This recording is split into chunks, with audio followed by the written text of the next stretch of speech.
Wag na yan. Ay, 1-1. Para mahihimatay ako.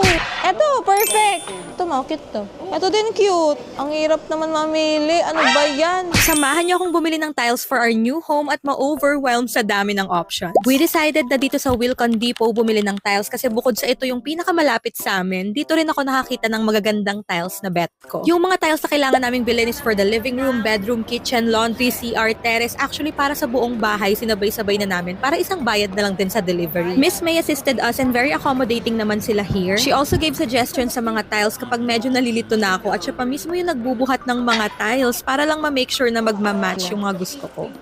Ayan, medyo okay. Grabing pag-iikot yung ginawa namin na para bang naka 10k steps na kami agad kasi talagang inikot ko to lahat for me to make sure na makita ko lahat ng options. Yung mga tiles na preferred ko naman are mostly white or beige lang na may minimal designs at iba't ibang texture. Gray na ba yan? Hindi naman siya gray, di ba? Gray, oo. Parang madulas na to, ate. Ay, Sa terrace po, medyo madulas po siya. oo. 3 Grabe, pieces na sobrang 60 by daming options 120. kaya kung bibili ka ng tiles, make Ito sure din na marami cute. kang time at Bakit energy, to? lalo na kung katulad kitang indecisive. At of course, dapat may budget ka rin kasi hindi pala mura ang Pag 50 lang to, bilhin tiles. ko na to lahat.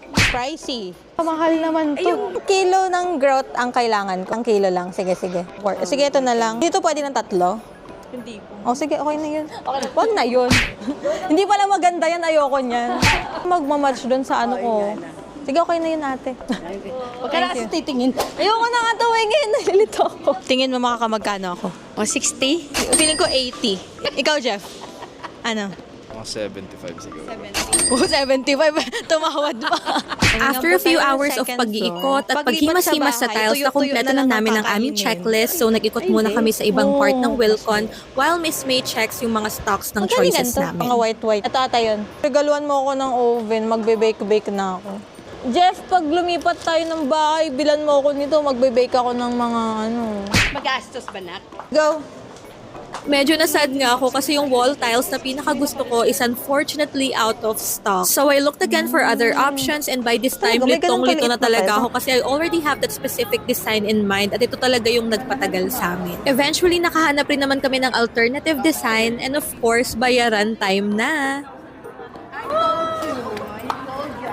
Lower than expected. So, may ano bill pa eh, per piece reveal. Our pa. bill is almost Paglipat 50k ko, plus tuyo delivery na lang ang fee na ulamin almost namin. 1,500 Pero ang rin mahalaga, kasi lumagpas maganda ng yung 1,000 kilograms yung lahat ng orders namin. It's actually not that bad kasi mas lower pa to sa ine-expect ko. We secured the goods, so thank you so much sa mga mababait at matatyagang staff na nag-assist sa amin, and thank you Lord for all the blessings. So, follow for more house construction updates!